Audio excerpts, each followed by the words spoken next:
kembali dengan channel ini, yaitu channel Stefania Daniela.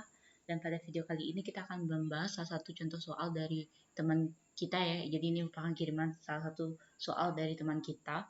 Ini merupakan soal termokimia dan dalam video ini dapat 3 soal pembahasan mengenai termokimia semua. Jadi kalian bisa lihat untuk soal yang pertama ini, di sini dapat gambar ya. Perhatikan gambar berikut ini dan kalian sudah bisa lihat di sini ada 3 gelas kimia. Di sini sudah disebutkan zatnya apa saja dengan konsentrasinya berapa, suhunya, dan ada volumenya juga di sini. Terus dikatakan yang ditanya adalah besarnya entalpi penetralan pada reaksi tersebut jika diketahui kalau jenis airnya itu adalah 4,2 kJ per gram derajat Celcius adalah.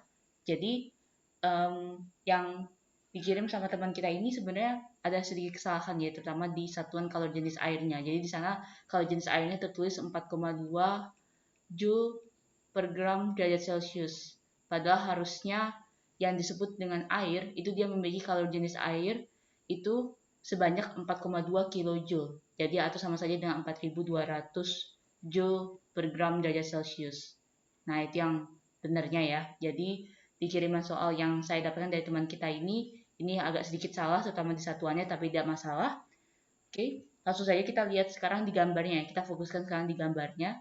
Dikatakan bahwa di dalam soalnya itu terdapat reaksi penetralan. Jadi ditanya adalah entalpi penetralan kan. Jadi di sini ada reaksi penetralan, kalian sudah bisa lihat di sini bahwa di sini dapat 3 gelas kimia. Yang pertama, kalian bisa lihat di sini ada larutan asam klorida ya, dan konsentrasinya itu adalah 0,1 molar dan dia memiliki suhunya itu 24 derajat Celcius dan dengan volume 50 ml gitu. Dan ini kalian bisa lihat panahnya di sini ya.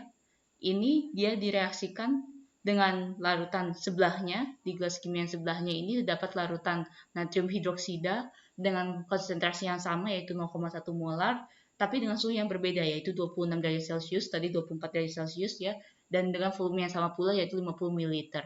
Dan setelah mereka dicampurkan, kalian bisa lihat panahnya ke bawah ini terdapat gelas kimia ketiga, dia akan menghasilkan larutan natrium klorida dengan suhunya itu merupakan suhu akhirnya 28 derajat Celcius. Dan dari gambar ini, ilustrasi gambar ini kalian sudah bisa lihat, kita bisa rumuskan dulu persamaan reaksi yang terjadi di dalam sini. Jadi kalian sudah bisa lihat reaktannya ya.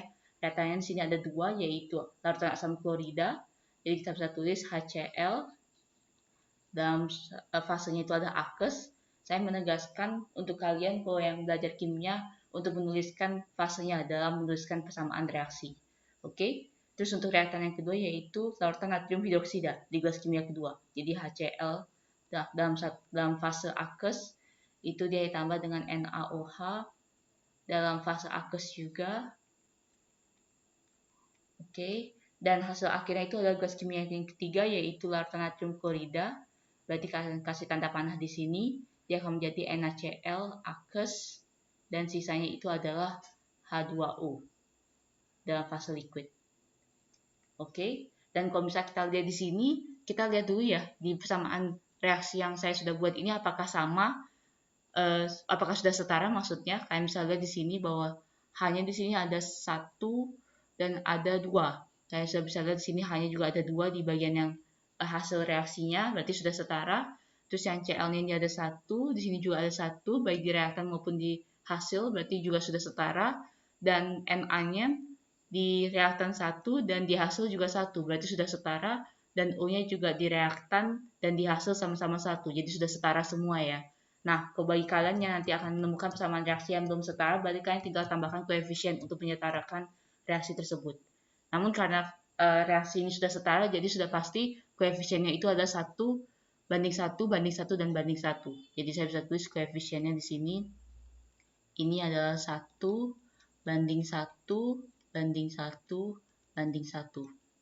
Oke, nah sekarang kalau bisa kita lihat di sini terdapat banyak data ya. Jadi kita bisa lihat di sini bahwa HCl dia konsentrasinya 0,1 molar dan volumenya adalah 50 ml. Jadi kita bisa hitung molnya. Mol itu merupakan molaritas dikali volume. Ini sama saja dengan 0,1 molar dikali dengan 50 ml. Nah, 0,1 molar dikali dengan 50 ml itu sama dengan 5 milimol. Oke. Begitu juga untuk yang NaOH-nya, itu kita bisa hitung molnya karena sudah diketahui volume dan konsentrasinya. Kalian bisa lihat di sini bahwa konsentrasinya itu adalah 0,1 molar dan volumenya juga 50 ml sama kayak tadi ya. Berarti molnya juga sama, yaitu 5 milimol. Karena kita mengalihkan volumenya dalam satuan mililiter, berarti nanti molnya yang kita dapat itu dalam satuan milimol. Oke, terus kita akan masukkan ke dalam sini persamaan ini. Hasil yang tadi kita sudah dapat ini adalah 5 milimol. NaOH juga adalah 5 milimol. Karena perbandingan koefisien sama dengan perbandingan mol, berarti yang NaCl juga dia memiliki mol sebanyak 5 milimol dan H2O-nya juga sebanyak 5 milimol. Oke, dan sekarang kita lihat di sini. Untuk NaCl-nya itu adalah sebanyak 5 milimol. Oke, dan kalian bisa lihat di sini bahwa pada saat terjadi pencampuran, volume dari NaCl itu merupakan volume gabungan dari keduanya, yaitu 50 ml ditambah dengan 50 ml.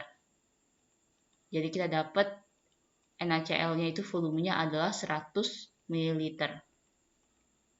Oke. Nah, sekarang yang ditanya adalah besarnya entalpi penetralan. Kalau kita mau mencari entalpi penetralan pada reaksi ini, maka kita harus menggunakan rumus Q sama dengan persamaan M kali C kali delta T, di mana M-nya itu adalah massa dari larutan yang merupakan hasil dari reaksi ini, yaitu NaCl.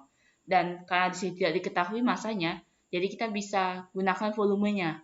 Kita bisa memisalkan bahwa massa jenis air, rho air ya, itu ada 1 gram per liter.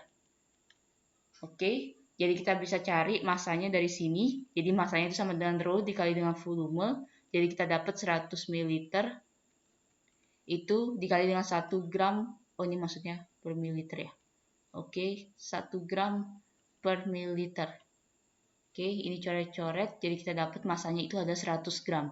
Jadi massa dari larutan natrium klorida ini adalah 100 gram. Dan kita tinggal masukkan saja. Q-nya itu jadi sama dengan M-nya itu ada 100 gram. Dikali dengan kalori jenis airnya itu ada segini. Jadi kita tinggal langsung masukkan 4,2 kJ per gram derajat Celcius. Dan delta T-nya kita belum hitung ya. Jadi delta T-nya itu adalah selisih antara suhu setelah pencampuran dan sebelum pencampuran. Kalian sudah bisa lihat di sini bahwa setelah pencampuran dia suhunya 28 derajat Celcius, tapi sebelum pencampuran dia terdapat dua zat yang memiliki beda suhu, yaitu 24 derajat Celcius dan 26 derajat Celcius. Kita harus rata-ratakan dulu. Jadi rata-rata dari T awalnya, T1 ya, itu sama dengan 24 ditambah dengan 26 dibagi dengan 2. 24 tambah 26 bagi 2 itu sama dengan 25,5. Jadi rata-rata suhu sebelum pencampuran itu adalah 25,5 dan jadi delta T-nya itu sama saja dengan 28 dikurangi dengan 25,5 derajat Celcius. Oke, setelah kita sudah dapat semua datanya, kita tinggal hitung saja. Ini gramnya satuannya bisa dicoret ya. Begitu juga untuk satuan Celciusnya juga sudah bisa dicoret. Terus setelah itu 28 dikurangi dengan 25,5 itu sama saja dengan 2,5. Jadi kita dapat Q-nya itu sebenarnya 100 dikali dengan 4,2 kJ dikali dengan 2,5. Jadi yang kita dapat Q-nya itu adalah sebesar 1050 kJ. Kalian bisa lihat di sini karena dia melepas, berarti Q-nya itu adalah negatif. Kalau kita lihat jawabannya itu adalah D. Baik, untuk pembahasan soal yang pertama ini sudah selesai. Selanjutnya kita akan bahas untuk soal yang kedua.